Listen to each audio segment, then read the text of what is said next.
সুপ্রভাত। আবার চলে এলাম সকলের সামনে আমাদের রান্নাঘরে। আজকে আমি তৈরি করে দেখাবো কড়াইশুঁটির কচুরি আর নতুন ছোট আলুর দম কড়াইশুঁটি দিয়ে। এটি তৈরি করতে লাগবে কড়াইশুঁটি, নতুন ছোট আলু সেদ্ধ করা, ময়দা, আদা, কাঁচা লঙ্কা, টমেটো, সাদা তেল, নুন, হলুদ, স্বাদমতো চিনি, ছাতু, লাল লঙ্কার গুঁড়ো, কাশ্মীরি লঙ্কার গুঁড়ো, জিরের গুঁড়ো, ধনের গুঁড়ো, হিং, ঘি, গরম মশলা, এদিকে কালো জিরে, এদিকে হচ্ছে গোটা সাদা জিরে আর গোটা গরম মশলা। প্রথমে আমি মিক্সির বাটির মধ্যে কড়াইশুঁটিগুলোকে আগে আমি ভালো করে একদম মিহি করে পেস্ট করে নেব। তারপরে কড়াইশুঁটিটা পেস্ট হয়ে গেলে এর মধ্যে আমি আদা কাঁচা লঙ্কা দেবো, কিন্তু আদা আর কাঁচা লঙ্কাটা আমি আলাদা পেস্ট করব। সেটা আলুর দমেও লাগবে, আমি একবারে পুরো মশলাটা পেস্ট করে নেব। এবার কড়াইতে সাদা তেল দিয়ে আর একটু কালো জিরে দেবো 2-4টে, আর একটু হিং দেবো।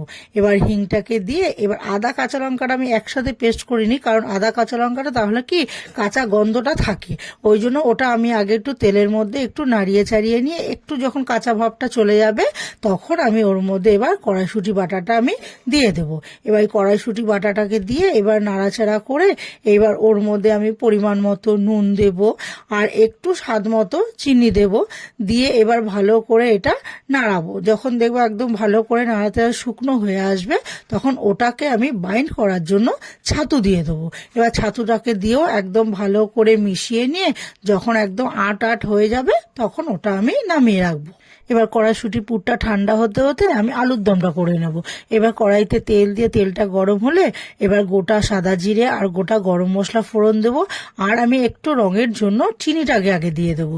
দিয়ে এবার টমেটোগুলো যে টুকরো করে রেখেছি এবার টমেটোকে দিয়ে দেবো। এবার টমেটোটা নরম করার জন্য টমেটোর মধ্যে একটু নুন দিয়ে দেবো, দিয়ে একটু নাড়াচাড়া করে এইবার আমি যে আদা কাঁচা লঙ্কা পেস্ট করে রেখেছি ওটা দিয়ে দেব। তারপরে জিরের গুঁড়ো, ধনের গুঁড়ো, তারপরে হচ্ছে লাল লঙ্কার গুঁড়ো, আর এবার হচ্ছে লাল লঙ্কার গুঁড়ো দেবো আর কাশ্মীরি লঙ্কার গুঁড়ো দেবো, হলুদ দেবো। দিয়ে মশলাটা যাতে পুড়ে না ওঠে অল্প একটু জলের ছিটা দেব, দিয়ে এবার মশলাটাকে আমি ভালো করে একটু কষিয়ে নেব।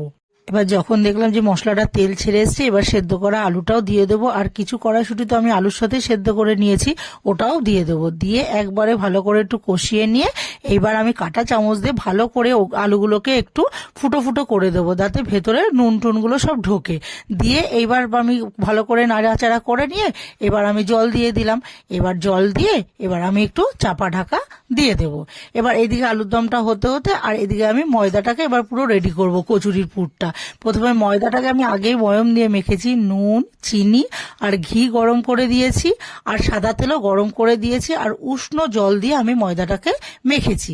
এবার ময়দাটা ভালো করে আমি লেচি করে নিয়ে এবার এর ভেতরে কড়াইশুঁটির পুরটাকে দিয়ে আমি এবার বেলে রেডি করে নেব। এবার এর মধ্যে আলুর দমটাও ফুটে উঠবে, তারপরে ঘি আর গরম মশলা দিয়ে আলুর দমটা নাড়াচাড়া করে তাহলে আমার আলুর দমটাও রেডি হয়ে যাবে। তারপরে আমি সাদা তেল বসিয়ে তেলটা গরম করে এবার ওর মধ্যে আমি কচুরিগুলো একটা একটা করে আমি ভেজে তুলে নেব। তাহলে আমার আলুর দম আর কড়াইশুঁটির কচুরি দুটোই তৈরি হয়ে গেল। শীতকালের এই স্পেশাল খাবারটি যদি ভালো লেগে থাকে তাহলে লাইক করবেন, কমেন্ট করে জানাবেন, শেয়ার করবেন, অবশ্যই সাবস্ক্রাইব করবেন। ধন্যবাদ।